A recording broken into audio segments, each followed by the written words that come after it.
Bismillahirrahmanirrahim. Assalamualaikum warahmatullahi wabarakatuh.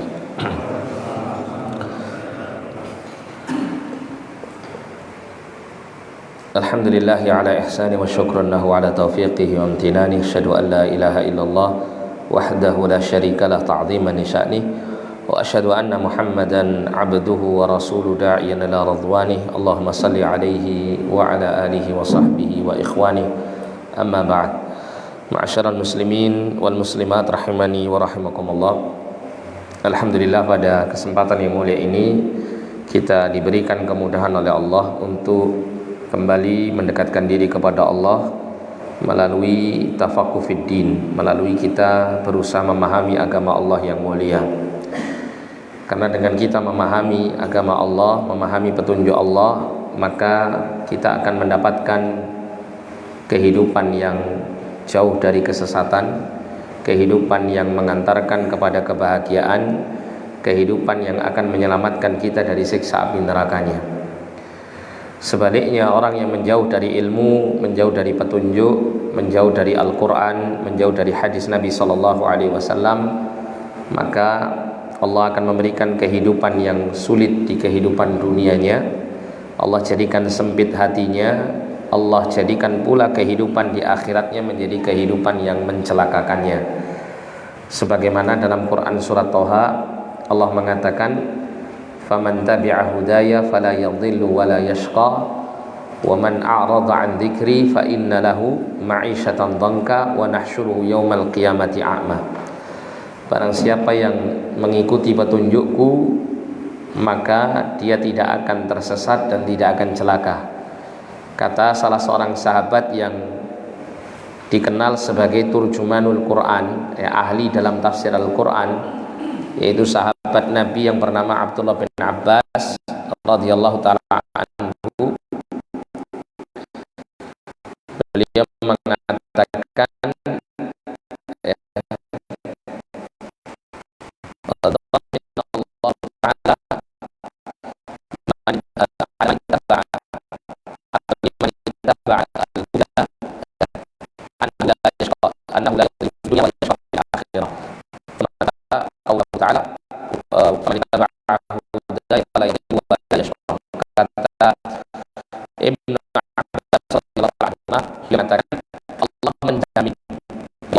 petunjuknya, maka Allah tidak akan menyesatkan dia di dunia sehingga hidupnya akan menjadi bahagia, dan dia tidak akan celaka di akhirat sehingga dia nanti mendapat kenikmatan yang abadi. Kemudian beliau membaca firman Allah surat Thaha ini, "Faman ittaba'a hudaya fala yadhillu wa la yashqa." Siapa yang mengikuti petunjukku, maka dia tidak akan sesat dan tidak akan celaka. Sebaliknya, Allah mengatakan, "Wa man a'rada 'an dzikri fa inna lahu ma'isyatan dhanka." Siapa yang berpaling dari peringatanku, niscaya dia akan mendapati kehidupannya akan sempit di dunia ini. Termasuk juga menurut sebagian para mufassirin, para ahli tafsir mengatakan, kesempitan hidup itu tidak hanya dirasakan di dunia, tapi juga di alam kuburnya. Di alam kuburnya. Nanti di kuburan juga dihimpit oleh himpitan kubur yang keras yang membuat kehidupannya semakin susah di alam kuburnya. Nah, kesempitan hidup di dunianya itu di antaranya gambaran kehidupan sempit di dunia bagi orang-orang yang menjauh dari Al-Quran, menjauh dari agama, itu adalah jika dia mendapatkan kenikmatan dia tidak pernah merasa puas. Kenikmatan itu tidak bisa memuaskan hatinya. Dia merasa bahagia, merasa senang, tapi kenikmatan itu bagi dia adalah kenikmatan yang sedikit, masih kurang, masih pengin lagi kenikmatan yang lebih daripada itu. Sehingga kenikmatan yang sudah dia peroleh itu belum benar-benar bisa membuat dia merasakan kenikmatan yang besar. Dan ketika dia ditimpa musibah, ditimpa ujian, kesulitan, maka dia tidak bisa bersabar. Beda dengan orang beriman. Kalau orang beriman itu diberi nikmat dia bisa bersyukur, diberi kesulitan dia bisa bersabar, sehingga hidupnya baik, hidupnya selalu dalam keadaan tenang, dalam keadaan tentram, dalam keadaan baik. Dan nanti pada hari kiamat kata Allah, wa nahsyuru yaumal qiyamati a'ma, kami bangkitkan dia dalam keadaan kedua matanya dalam keadaan buta. Qala lima hasyartani a'ma wa qad kuntu basira. Orang ini mengatakan, wahai Allah, kenapa kau bangkitkan aku di hari kiamat ini dalam keadaan kedua mataku buta, sedangkan dulu di kehidupan dunia aku bisa melihat. Qala kadzalika atatka ayatuna fanasitaha wa kadzalikal yauma tunsa. Demikian itu disebabkan karena kamu telah melupakan ayat-ayat kami, tidak memperdulikan Al-Quran, tidak mau belajar Al-Quran, tidak mau mengambil petunjuk dari Al-Quran. Maka wa kadzalikal yauma tunsa, maka demikian di hari ini pun juga kamu dilupakan. Jadi alhamdulillah kita bersyukur kepada Allah, pada kesempatan yang mulia ini kita akan membahas dan berusaha mengambil petunjuk yang mudah-mudahan Allah berikan taufik kepada kita untuk kita bisa mengamalkannya dalam kehidupan sehari-hari, petunjuk-petunjuk Qur'ani yang insyaallah ta'ala mengantarkan kita kepada jalan kebahagiaan. Dan insyaallah kita akan membahas satu surat yang dikenal oleh para ulama merupakan surat yang berisi tentang adab dan akhlak. Jadi satu surat ini, khusus satu surat ini itu mayoritasnya berisi tentang adab dan akhlak, baik kepada Allah, kepada Rasulullah, dan kepada sesama manusia. Surat ini insya Allah jenengan semua sudah pernah baca mungkin, atau sudah pernah mendengar minimal, yaitu surah Al-Hujurat. Surat Al-Hujurat. Surat Al-Hujurat, surat ke-49. Surat ke-49 ada 18 ayat dalam surat Al-Hujurat. Al-Hujurat itu jamak dari kata hujrah. Hujrah itu lebih sering kita artikan dalam bahasa Indonesia itu dengan arti kamar. Hujrah, kamar, atau satu ruangan kecil untuk tempat tinggal seseorang, itu disebut dengan hujrah. Nah, kenapa di sini disebutkan hujurat dengan bentuk jamak?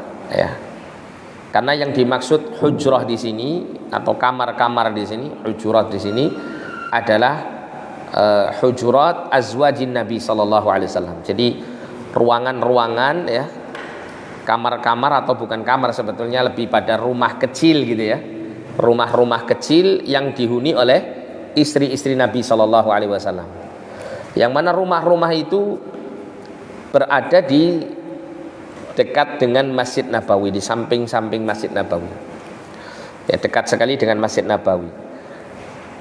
Nah, di situ ada beberapa rumah-rumah kecil yang dihuni oleh istri-istri Nabi Shallallahu Alaihi Wasallam.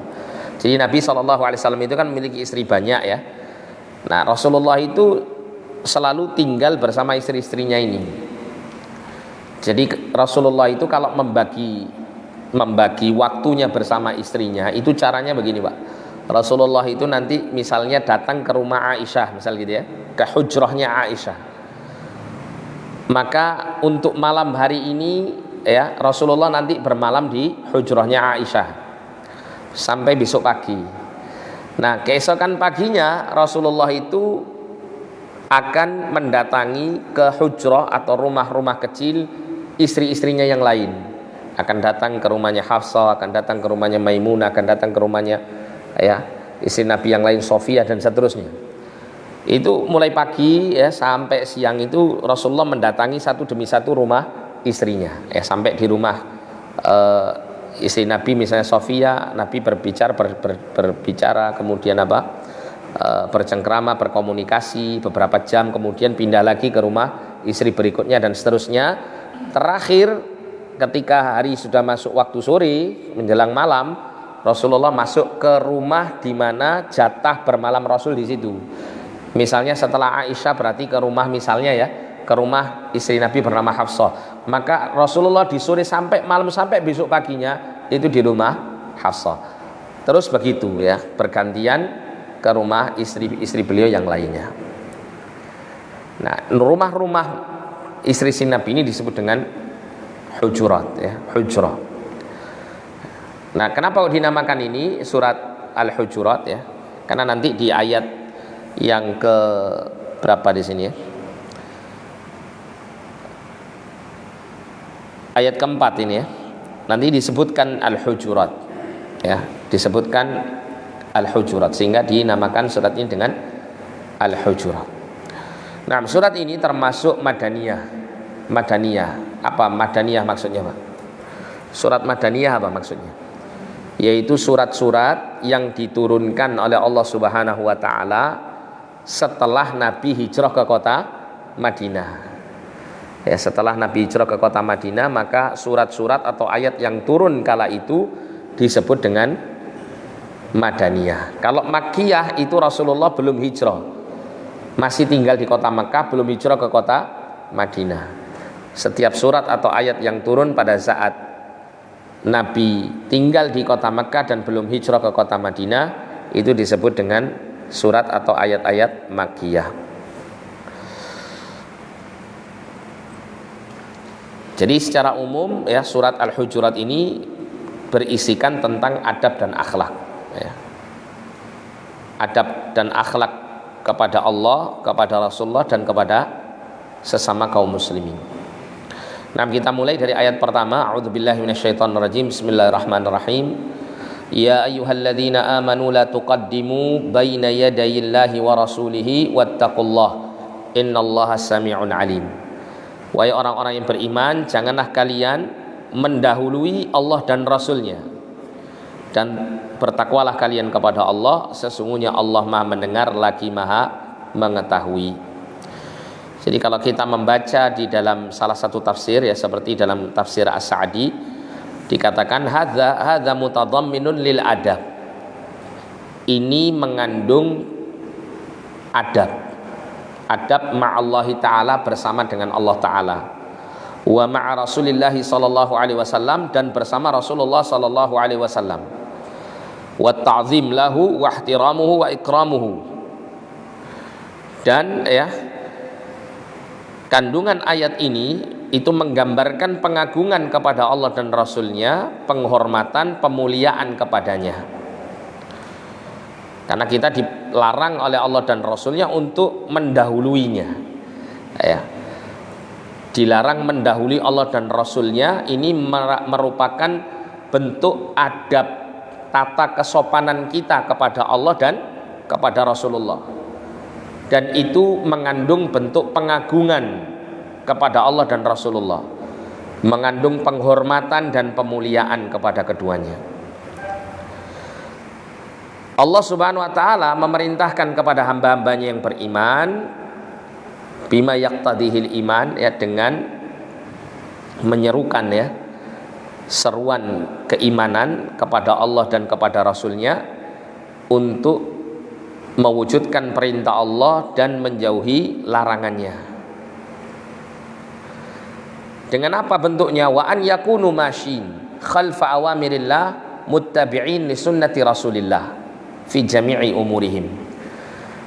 Yaitu dengan ya, kita diperintahkan atau orang-orang beriman itu diperintahkan untuk mereka berjalan di belakang perintah Allah dengan mengikuti sunnah Rasulullah sallallahu alaihi wasallam di dalam seluruh urusan, dalam seluruh perkara. Wa an la yataqaddamu baina yadayillahi wa rasulihi wa la yaqulu hatta yaqul wa la ya'muru hatta ya'mur. Dan tidak mendahului Allah dan Rasulnya ya. Yaitu apa? Selayaknya orang beriman tidak berkata sampai Allah dan Rasulnya berkata. Orang-orang beriman tidak memerintahkan sesuatu sampai Allah dan Rasulnya memerintahkan sesuatu. Jadi kalau kita lihat di terjemah ini ya, di sini ada catatan kaki. Maksudnya orang-orang mukmin tidak boleh menetapkan sesuatu hukum sebelum ada ketetapan dari Allah dan Rasulnya. Nah, ini juga sama maknanya ya, jadi tidak mendahului Allah dan Rasulnya itu maksudnya adalah tidak mendahului di dalam hukum, ketetapan. Tidak boleh berpendapat sebelum Allah dan Rasulnya menetapkan sesuatu. Jadi hakikatnya kita beragama itu Pak, itu ittiba. Apa ittiba itu maksudnya? Mengikuti dalil. Kalau Allah perintahkan begini, ya sudah, laksanakan. Kalau Rasulullah perintahkan demikian, kita laksanakan, kita terima, kita laksanakan. Kalau Allah larang kita di dalam Quran itu untuk melakukan hal ini dan itu, maka kita tinggalkan. Kalau Rasulullah dalam hadis-hadisnya yang sahih menyebutkan larangan-larangan untuk meninggalkan sesuatu, maka kita juga meninggalkannya. Ya, tidak kemudian kita mengatakan dalam urusan agama ini sesuatu yang tidak ada padanya perintah atau larangan dari Allah dan Rasulnya, itu tidak boleh. Ya.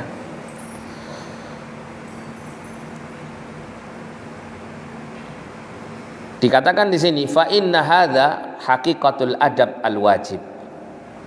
Sesungguhnya sikap yang demikian ini adalah hakikat daripada beradab yang wajib kepada Allah dan Rasulnya. Jadi kita tidak melakukan sesuatu sebelum Allah perintah, kita tidak meninggalkan sesuatu sebelum Allah dan Rasulnya melarang. Kita tidak boleh mengatakan oh ini boleh, oh ini tidak boleh sebelum kita tahu Allah membolehkan atau tidak membolehkannya. Tidak boleh mendahului Allah Subhanahu wa ta'ala dan Rasulnya dalam hal ini. Ya. Kalau misal kita ditanya tentang suatu hukum agama, boleh tidak Pak kita mengerjakan perbuatan seperti ini, atau boleh tidak ini kita makan dan seterusnya, maka kalau kita belum tahu apa yang menjadi perintah Allah dan Rasulnya atau larangan Allah dan Rasulnya tentang perkara yang ditanyakan, maka tidak boleh kemudian kita mengatakan kalau menurut saya itu boleh. Ya, kalau menurut saya tidak boleh begitu. Kita harus menjawabnya dengan apa? Qala Allah wa qala Rasulullah. Allah berfirman begini, Rasulullah bersabda demikian. Itu kalau dalam urusan agama. Ya. Oh ini halal, ini haram, harus datang dalilnya. Oh ini boleh, oh ini nggak boleh, harus datangkan apa? Petunjuk dari Allah dan Rasulnya. Karena agama ini adalah hak mutlak Allah yang menentukan, bukan kita gitu ya. Kita ini hanya menyampaikan apa yang Allah sampaikan kepada kita.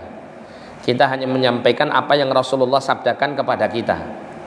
Kita hanya laksanakan apa yang menjadi perintah Allah dan Rasulnya, dan kita tinggalkan apa yang menjadi larangan Allah dan Rasulnya.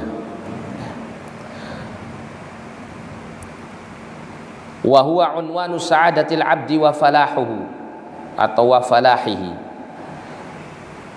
Dan adab ini ya adalah tanda kebahagiaan seorang hamba dan keberuntungannya. Jadi kalau kita Pak, mengedepankan Allah dan Rasulnya, misalnya saya akan berbuat demikian, Allah dan Rasulnya membolehkan tidak ya? Oh boleh, tidak ada larangan. Misalnya saya ingin mengerjakan yang seperti ini, Allah perintahkan tidak? Rasulullah larang tidak? Nah begitu. Nah tentunya untuk kita bisa bersikap seperti ini, maka kita butuh belajar. Kita butuh banyak belajar. Ya, kita butuh belajar tentang agama ini, tentang apa saja yang menjadi perintah-perintah agama dan apa saja yang menjadi larangan agama. Ya. Nah sehingga kita bersikap, kita berbuat itu semuanya ada dasar dari Allah dan Rasulnya. Sehingga kita tidak mendahului Allah dan Rasulnya dalam hal beragama. Nah kalau kita bisa menselaraskan ya kehidupan kita ini dengan Allah dan Rasulnya, dengan perintah Allah dan Rasulnya, dengan larangan Allah dan Rasulnya bisa kita tinggalkan, maka ini tanda bahwa kita ini akan mendapat kebahagiaan dalam hidup kita. Karena hakikatnya Allah turunkan ya agama Islam ini adalah nikmat, seperti yang Allah katakan dalam surah Al-Maidah, Al-yawma akmaltu lakum dinakum wa atmamtu alaikum ni'mati wa raditu lakumul Islam Madinah. Pada hari ini aku telah sempurnakan bagi kalian agama kalian. wa atmamtu 'alaikum ni'mati, dan aku sempurnakan atas kalian nikmatku. Wa raditu lakumul Islam madinah, dan aku telah ridai Islam sebagai agama kalian. Jadi Allah katakan Islam itu adalah nikmat, dan orang-orang yang menempuh jalan Islam ini mereka orang-orang yang diberikan nikmat. Siratal ladzina an'amta alaihim, jalannya orang-orang yang kau berikan nikmat atas mereka. Siapa itu? Minan nabiyyin was-siddiqin wasyuhada was-salihin wa hasuna ulaika rafiqa. Dari kalangan para nabi, ya, para siddiqin, para syuhada, dan orang-orang saleh. Semua golongan manusia ini berada di atas Islam, di atas agama, di atas Islam ini, ya. Maka mereka mendapatkan nikmat. Nah, ketika kita mengedepankan Allah dan Rasulnya dalam kehidupan kita, ya, kita tidak berkata kecuali apa yang dikatakan oleh Allah, kita tidak menyuarakan kecuali apa yang disuarakan oleh Rasulullah, ya, kita tidak menjalankan perintah kecuali apa yang menjadi perintah Allah dan Rasulnya, dan kita tidak meninggalkan suatu larangan kecuali larangan Allah dan Rasulnya, maka ini adalah tanda kebahagiaan seorang hamba dan keberuntungannya, ya. Karena petunjuk Allah itu nggak ada yang mengantarkan kepada kesulitan, ya. Wa bi fawatihi tafutuhu sa'ada al-abadiyah, dan dengan hilangnya sikap seperti ini, hilangnya adab ini dalam kehidupan seorang hamba, ya, maka akan hilang pula kebahagiaan yang abadi, wan na'im as-sarmadi, dan kenikmatan yang tidak akan pernah hilang, yaitu hilanglah apa? Surga Allah SWT bagi dirinya. Wa fi hadza an-nahyu syadid an taqdimi qauli ghairi Rasul sallallahu alaihi wasallam ala qaulihi, dan di dalam hal ini ada larangan yang keras dari mengedepankan perkataan selain perkataan Rasul sallallahu alaihi wasallam. Fa innahu mata istabanat sunnatu Rasulillah sallallahu alaihi wasallam wajaba ittiba'uha wa taqdimuha ala ghairiha kainan makana. Ya. Sehingga, ya, kapanpun sunnah Rasulullah itu telah jelas bagi dirinya, ya, telah dia pahami sunnah Rasulullah atau petunjuk ajaran Rasulullah itu, maka yang wajib bagi dia adalah mengikuti petunjuk itu dan mengedepankan petunjuk Rasul tersebut di atas petunjuk yang lain, ya, dalam berbagai macam keadaan apapun, ya.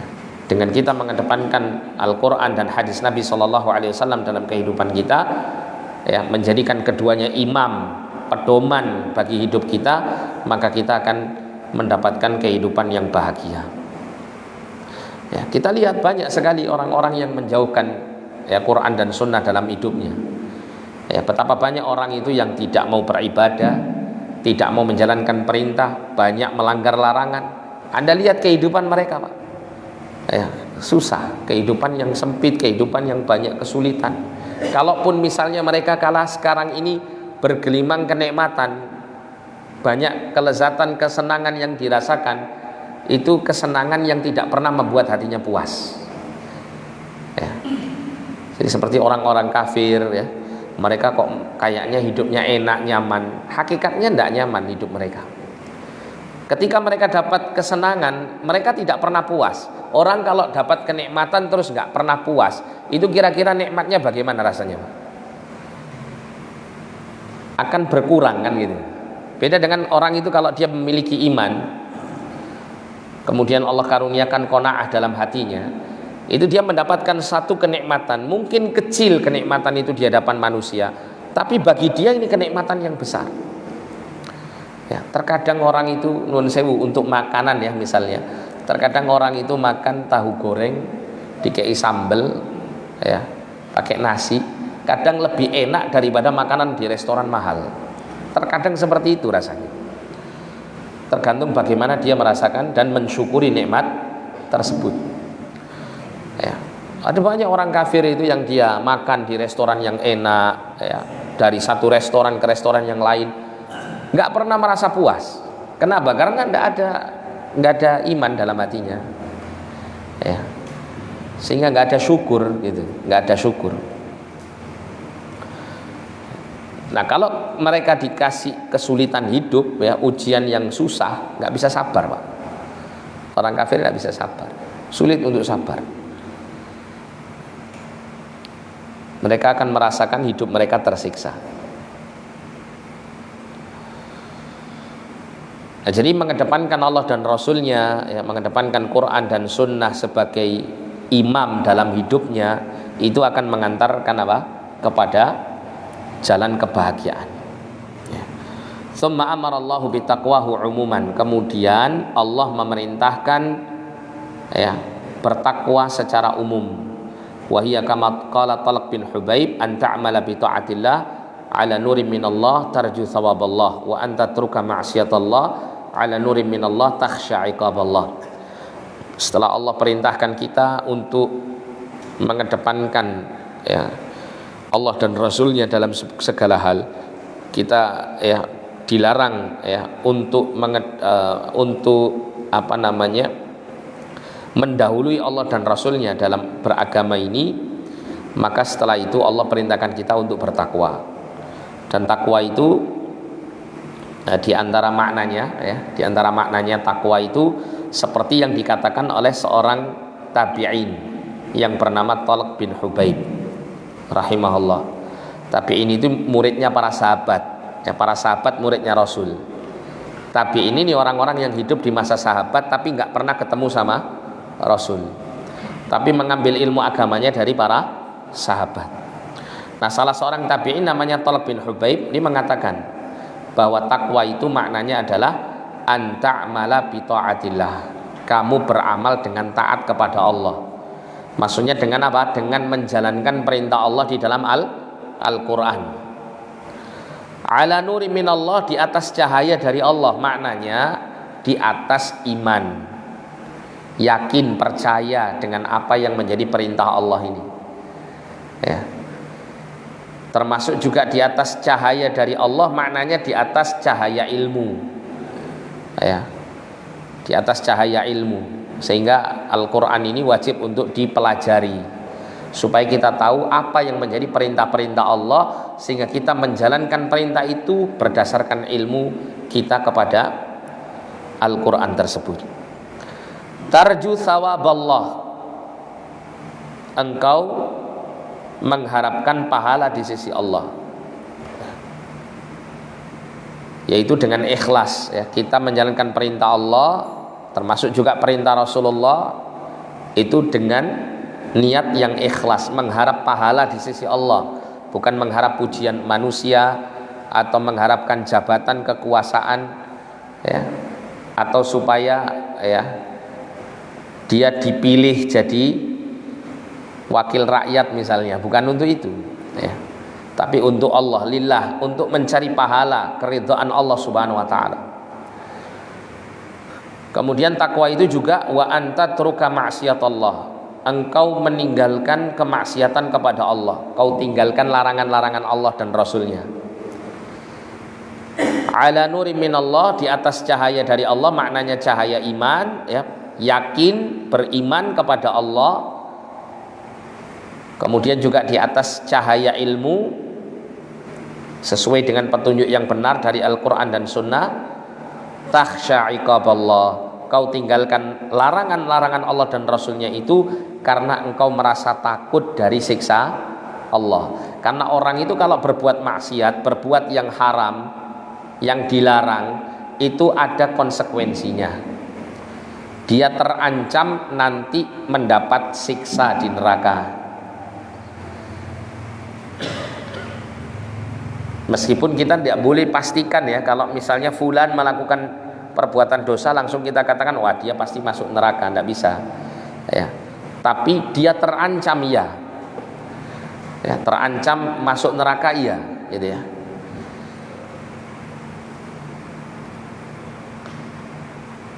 Sehingga dengan sebab rasa takut kita kepada hukuman Allah yang Allah sediakan bagi orang yang berbuat durhaka kepadanya, ini yang mendorong kita untuk meninggalkan maksiat. Kemudian Allah berfirman, innallaha sami'un, sesungguhnya Allah itu mendengar, li jami'il aswat fi jami'il awqat fi khafyal mawadi' wal jihad. Jadi sesungguhnya Allah itu maha mendengar. Maha mendengar Allah itu bagaimana? Jadi Allah itu mendengar semua suara di dalam semua waktu, Bahkan apa? Fi khafyil mawadhi' wal jihad. Ya. Allah mendengar suara itu bahkan sampai pada tempat-tempat dan arah-arah yang tersembunyi. Ya, sampai dalam hati kita ini, Pak. Kita sekarang sedang ngomong apa dalam hati kita ini, Allah tahu, Allah dengar, Allah mendengarnya. Ya. Oleh karena itu la yakhfa, ya, tidak ada yang tersembunyi di hadapan Allah. La yakhfa 'alallahi syai'. Tidak ada yang tersembunyi di hadapan Allah Subhanahu wa taala sedikit pun. Suara apapun Allah dengar, ya. Baik itu suara yang dikeraskan, disuarakan, maupun suara yang disimpan di dalam hati. Sesungguhnya Allah Maha mendengar, alimun, dan Maha mengetahui bidzawahiri wal bawatin. Jadi pengetahuan Allah itu mencakup hal-hal yang bersifat zahir maupun bersifat batin. Yang kita tampakkan sekarang atau yang kita sembunyikan dalam batin kita, Allah mengetahuinya. Nuwun sewu jenengan datang ke sini misalnya niatnya ikhlas atau ndak ikhlas karena Allah atau ndak karena Allah, itu Allah mengetahuinya. Ya.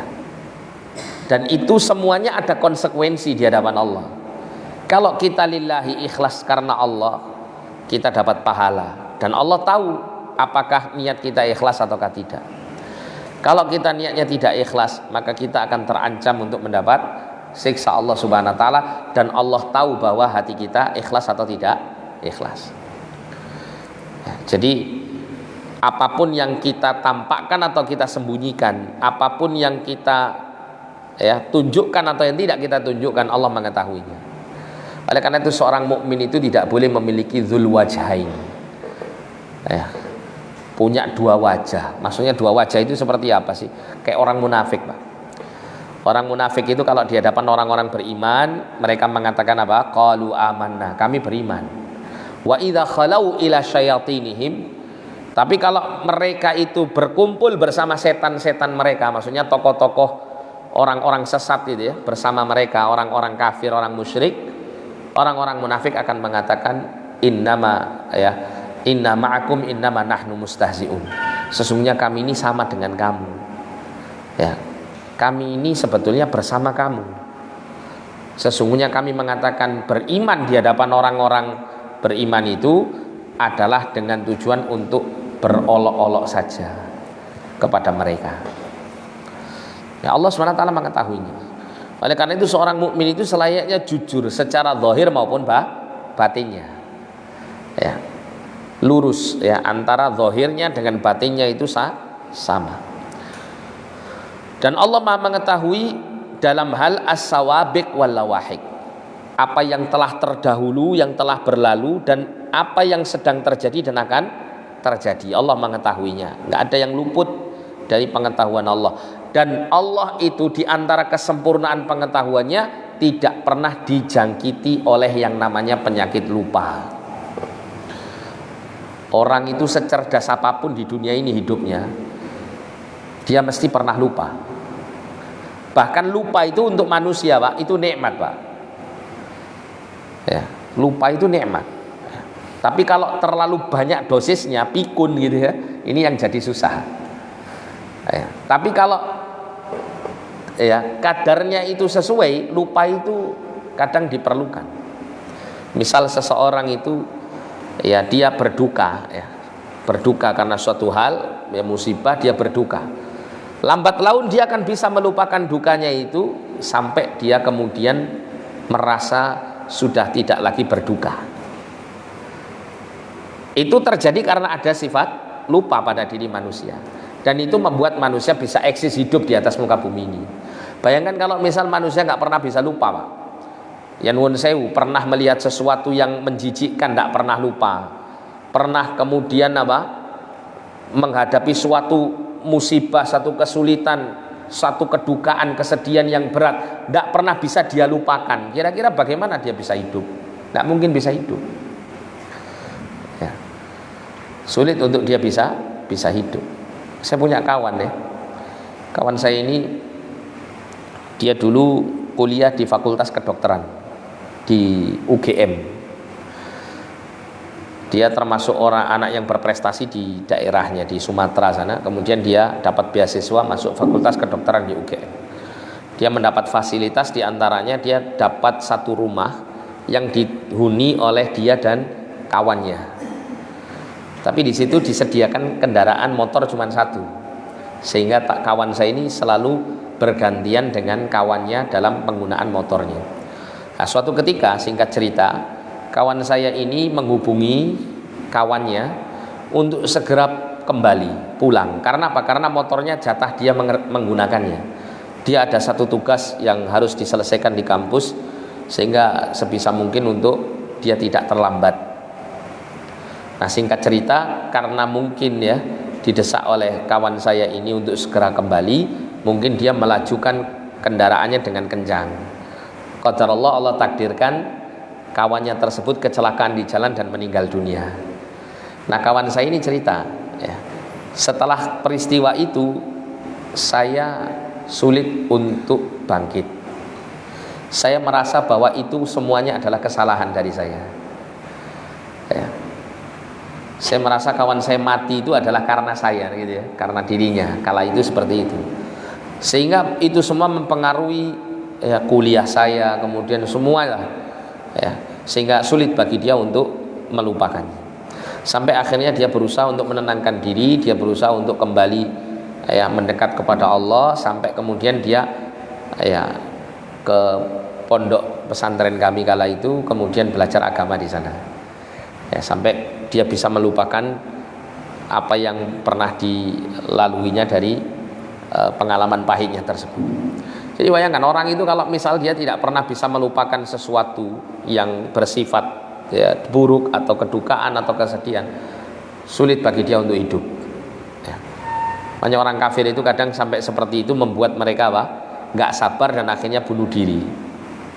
Ya, banyak orang-orang yang berputus asa dari rahmat Allah, mereka nggak sabar sampai bunuh diri. Ya, ala kulli hal demikian ya. Manusia itu diberi lupa dan itu kenikmatan. Tapi tidak bagi Allah. Allah tidak pernah bisa lupa, dan lupa tidak ada dalam kamus sifat Allah Subhanahu wa taala. Allah disucikan dari sifat-sifat yang tercela dan penuh kekurangan ini. Sehingga apa, Pak? Kalau Allah sudah Maha mengetahui seperti ini, maka semua perbuatan kita tidak pernah dilupakan oleh Allah. Kalau tidak pernah dilupakan oleh Allah, nanti Allah akan tuntut kepada kita. Kalau amal kebaikan yang kita lakukan, alhamdulillah, nanti Allah pasti akan memberikan balasan pahalanya dan Allah tidak menyelisih janjinya. Tapi kalau misal yang kita lakukan itu perbuatan dosa wal'iyadzubillah, belum kita taubati, kemudian kita mati dengan membawa dosa itu, maka Allah tidak pernah melupakan dosa-dosa kita ini. Ya. Maka dengan kita meyakini bahwa Allah itu Maha mengetahui, yang demikian ini mendorong kita untuk semakin semangat beramal dan semakin semangat untuk meminimalisir dosa-dosa. Karena amal-amal kita yang kita lakukan lillahi ta'ala itu tidak pernah dilupakan sama Allah. Dan dosa-dosa yang kita minimalisir ya, itu pun juga tidak tidak dilupakan oleh Allah, namun kita membawa dosa yang sedikit, sehingga diharapkan kebaikan yang banyak itu akan bisa mengalahkan dosa yang sedikit tersebut. Kemudian wal wajibat wal mustahilat wal mumkinat. Jadi Allah itu Maha mengetahui tentang apa yang mesti terjadi dan apa yang mustahil terjadi dan apa yang memungkinkan itu terjadi. Allah Maha mengetahui semua ini.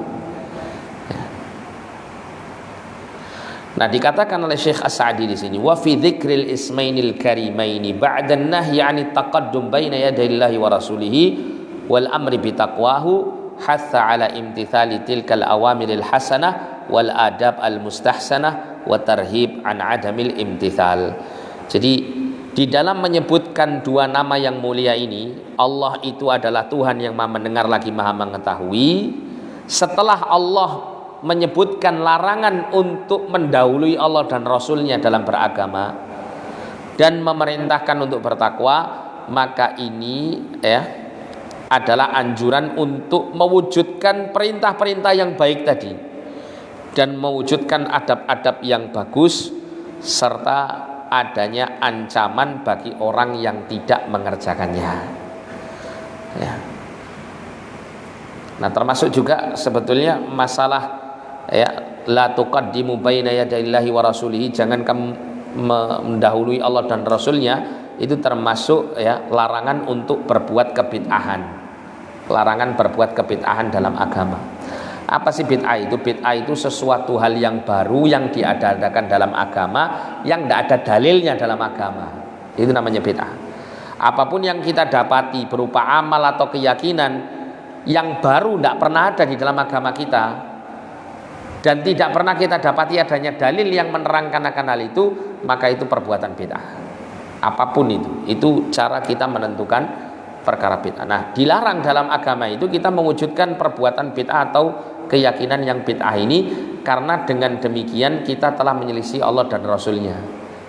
Ya, kita telah mendahului Allah dan Rasulnya dalam suatu perkara tersebut.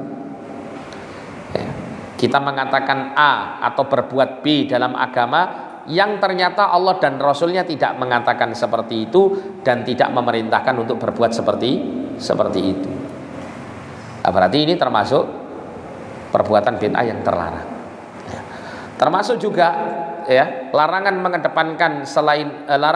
mengedepankan la tuqaddimu baina yadayillah, larangan mendahului Allah dan Rasulnya, itu termasuk juga di sini adalah kita dilarang untuk mengikuti tokoh atau siapapun juga di dalam menghalalkan apa yang diharamkan oleh Allah dan Rasulnya dan mengharamkan apa yang dihalalkan oleh Allah dan Rasulnya. Itu tidak boleh.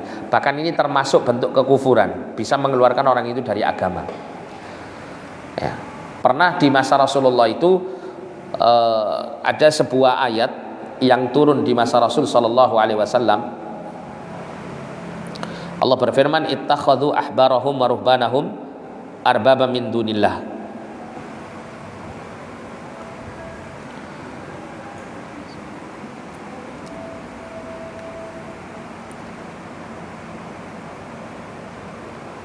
Yaitu firman Allah ya dalam surat At-Taubah ayat 31, ittakhadhu ahbarahum wa ruhbanahum arbaba min dunillah wal masih ibn maryam wa ma umiru illa liya'budu ilahan wahida la ilaha illa huwa subhanahu amma yusyrikun. Mereka menjadikan ahbar ya, tokoh-tokoh agama mereka, waruhban, dan ahli-ahli ibadah mereka, arbaba min dunillah, Tuhan-Tuhan selain Allah. Ketika ayat ini turun, Pak, Rasulullah menyampaikan ayat ini ya, dan yang dimaksud mereka di sini ahlul kitab, Yahudi dan Nasrani. Ketika itu ada seorang sahabat bernama Adi bin Hatim radhiyallahu taala anhu. Dia adalah seorang sahabat bekas orang Nasrani. Kala mendengarkan ayat ini, Adi bin Hatim mengatakan, kami tidak pernah ya Rasulullah menjadikan tokoh-tokoh agama kami dan ahli ibadat kami itu sebagai Tuhan selain Allah. Maksudnya Adi bin Hatim ini bukan menolak ayat ya, tapi ingin tahu apa sih maksud daripada ayat itu. Maka Rasulullah mengatakan, ya, bukankah ketika pemimpin-pemimpin agama kalian itu menghalalkan apa yang diharamkan oleh Allah, kalian ikut menghalalkannya? Iya ya Rasulullah. Bukankah dulu pemimpin-pemimpin agama kalian ketika mengharamkan apa yang dihalalkan oleh Allah, kalian ikut mengharamkannya? Iya wahai Rasulullah, itu yang kami lakukan. Kata Nabi SAW, fadzalika ibadatuhum, itulah cara ibadah mereka kepada pemuka-pemuka agama mereka. Ya. Makanya kita ini Pak dalam beragama itu tidak boleh fanatik sama siapapun. Simpati boleh, menghormati iya kepada seorang alim ya, guru-guru kita itu boleh. Tapi kalau fanatik tidak boleh. Kenapa? Karena tiap orang nggak pernah selalu benar. Kecuali siapa? Rasulullah Sallallahu Alaihi Wasallam. Yang boleh kita fanatiki hanya Rasulullah Sallallahu Alaihi Wasallam.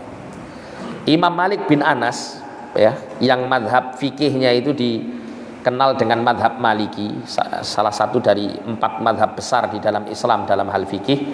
Imam Malik bin Anas itu, beliau itu ngajarnya di Masjid Nabawi. Beliau pernah mengatakan begini ya, kullu qaulin yu'khadu wa yurad, illa qaulu ashabi hadhi al-maqbarah. Ya, illa qaulu sahib hadhil maqbarah. Imam Malik mengatakan setiap perkataan dan setiap perkataan seseorang itu bisa diambil, bisa ditolak. Diambil kalau benar, ditolak kalau salah. Kecuali perkataan orang yang menghuni kubur ini, sambil Imam Malik menunjuk kepada kubur Rasulullah SAW kala itu. Maksudnya apa? Yang boleh difanatiki semua perkataannya, bukan pendapat ya, semua perkataannya itu Rasulullah saja. Kalau yang lain tidak boleh. Ya, kita benarkan perkataannya jika sesuai dengan Quran, dengan hadis. Kita salahkan perkataannya jika bertentangan dengan Quran dan hadis. Kalau kita bisa menempatkan diri kita di posisi seperti ini, Pak, enak kita ini. Kita akan menjadi seorang muslim yang benar-benar taat hanya kepada Allah dan Rasulnya. Tidak mudah terombang-ambing. Tapi tetap ya, meskipun misalnya ada seorang alim, seorang ustadz, seorang guru agama, tokoh kita yang dikenal memang orangnya baik di atas agama yang lurus, ketika ngelakoni suatu kesalahan atau menyampaikan sesuatu yang salah, ya kita nggak terima salahnya, kita nggak ambil kesalahannya, tapi kedudukannya, martabatnya tetap kita hormati, kita muliakan. Tetap dia adalah guru kita hormati gitu ya. Tetap beliaunya banyak berjasa untuk memberi petunjuk kepada kita di jalan yang lurus. Tapi kalau kita tahu ini salah, ini keliru, ini tidak benar, ya sudah, kita tinggalkan kesalahan, tidak kita ikuti. Ya, itu adalah sikap yang tepat di dalam kita beragama. Sehingga kita tidak masuk kategori orang yang mendahului Allah dan Rasulnya di dalam hal ini. Nah, kemudian ayat yang kedua,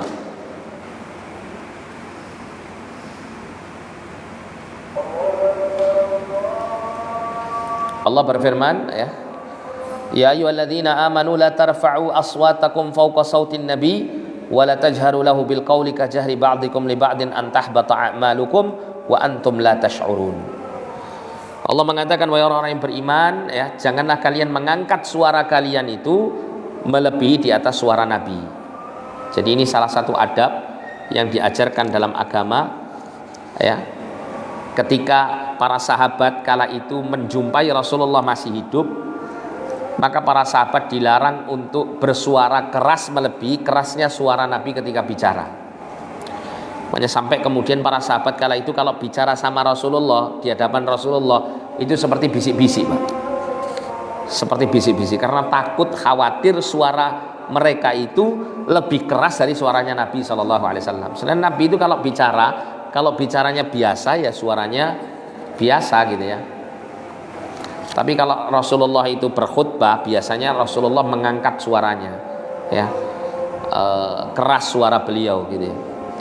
Tapi ketika bicara biasa, maka Rasulullah berbicara dengan suara yang normal. Nah, itu para sahabat dilarang untuk mengangkat suara mereka di hadapan Rasul atau di atas suara Rasul sallallahu alaihi wasallam. Wala tajharu lahu bil qauli ka jahri ba'dikum li ba'din.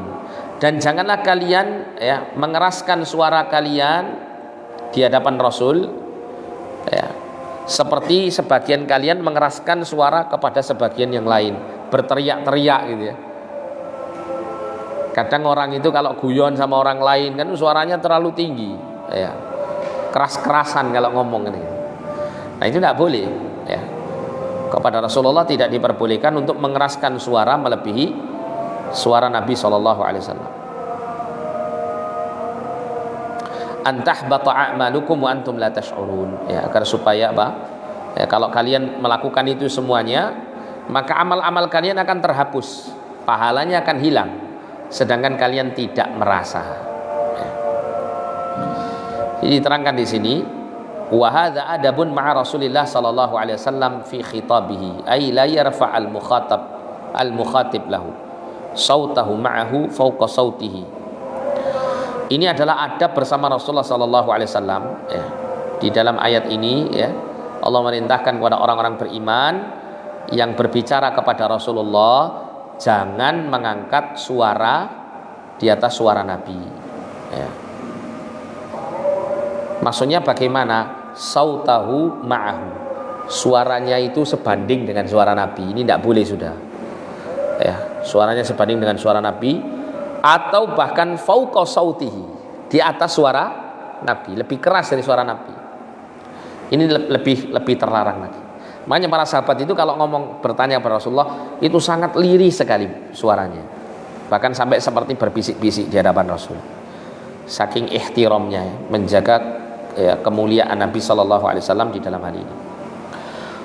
Wala yajhar lahu bil qaul, dan janganlah ya orang-orang itu mengeraskan suaranya kepada Nabi, bal yaghuddus saut, akan tetapi ya hendaklah merendahkan suaranya. Seperti misal memanggil Rasulullah, ya, tidak boleh kemudian memanggil dengan suara keras, ya Rasulullah, tidak boleh. Kalau dari jauh mendekat kepada Rasulullah, kecuali kalau darurat ya harus segera gitu lain. Tapi kalau misalnya tidak dalam kondisi darurat, dia bisa mendekat dulu di hadapan Rasulullah, baru menyapa Rasulullah, ya Rasulullah, kemudian menyampaikan apa yang menjadi pesannya. Itu adab yang diperintahkan Allah kepada Rasulullah. Dan adab ini tetap terus berlaku meskipun Rasulullah sudah meninggal, dikuburkan di makam beliau. Ya, orang-orang itu tidak selayaknya ketika melewati makam Rasul itu dengan berteriak-teriak, bersuara keras, menyampaikan salam kepada Rasulullah ya, itu dengan suara yang pelan, lemah lembut, tidak keras-keras ya, tidak teriak-teriak. Itu adabnya juga ketika kita berkunjung ke makam Rasulullah SAW yang di dalam kompleks Masjid Nabawi ini ya. Nah, kalau kita melewati itu, kita ucapkan salam dengan suara yang pelan, tidak dengan teriak-teriak ya. Wa yukhatibuhu bi adabin walin, dan supaya orang-orang itu berbicara kepada Nabi dengan penuh adab dan kelemah lembutan. Wa ta'zimin wa takrim, dan penuh dengan pengagungan dan pemuliaan ya. Wala yakunur rasul ka'ahadihim, dan janganlah Rasul itu dijadikan seperti salah seorang di antara mereka ya, jadi tidak ada penghormatan ketika berbicara. Bal yumayyizu fi khitabihim ya, bahkan hendaklah mereka itu mengistimewakan Nabi di dalam perkataan mereka kepada beliau. Kalau mereka ya, para sahabat itu bicara ke sahabat yang lain itu dengan suara yang biasa, dengan suara mungkin lebih keras, atau memanggil sahabat yang lain dengan suara yang keras, kalau bicara kepada Rasul maka ada adabnya, tidak boleh sembarangan di dalam mengeraskan suara. Kama tamayyaza an ghairihi, sebagaimana ya seseorang itu mengistimewakan pembicaraannya itu dari selainnya ya, fi wujubi haqqihi 'alal ummah ya, jadi merendahkan suara sebagai adab di hadapan Rasul itu adalah bagian daripada kewajiban umat untuk memenuhi hak Nabi. Jadi adab kita kepada Rasulullah itu adalah bentuk kita memenuhi haknya beliau. Wa wujubil iman bihi, dan sebagai kewajiban iman kita kepada beliau. Wal hubbul ladzi la yatimul iman illa bihi, dan sebagai bentuk cinta seorang hamba kepada Nabi yang tidak sempurna keimanan itu kecuali dengan cintanya tersebut. Fa inna fi adamil qiyam bidzalik mahdzuran wa khasyatan an yahbita amal al-'abdi wa huwa la yash'ur ya. Karena ya di dalam ketiadaan menjalankan adab ini ya, itu ada kekhawatiran, ada peringatan bahwa nanti amal seorang hamba itu akan bisa terhapus sedangkan dia tidak merasa. Kama annal adaba ma'ahu, sebagaimana ya bahwasanya adab itu, adab bersama Nabi SAW min asbabi husulis thawab wa qabulil a'mal, akan menjadi salah satu sebab dari sebab-sebab untuk mendapatkan pahala dan diterimanya amal kebaikan. Jadi berkaitan dengan adab ini kan kita bicara, ini kan berkaitan dengan para sahabat ya. Ketika Rasulullah masih hidup, maka para sahabat dilarang untuk mengeraskan suara. Kalau di dalam keterangan tentang hal ini ya, selain mengeraskan suara yang dilarang, termasuk juga di sini adalah menentang sabda Nabi Shallallahu Alaihi Wasallam, menentang sabda Nabi. Dan menentang sabda Nabi itu atau menolak sabda Nabi itu jauh lebih berat hukumannya daripada sekedar meninggikan suara di hadapan Nabi Shallallahu Alaihi Wasallam. Kalau meninggikan suara saja di hadapan Nabi, ancamannya bisa terhapus amalnya. Apalagi kalau menentang sabda Nabi Shallallahu Alaihi Wasallam, menolak hadis Nabi Shallallahu Alaihi Wasallam, ini tentu akan lebih buruk keadaannya. Jadi ada sebuah kisah ini ya, kita tutup dengan sebuah kisah. Insya Allah untuk pertemuan berikut kita masuk pada ayat ketiga. Jadi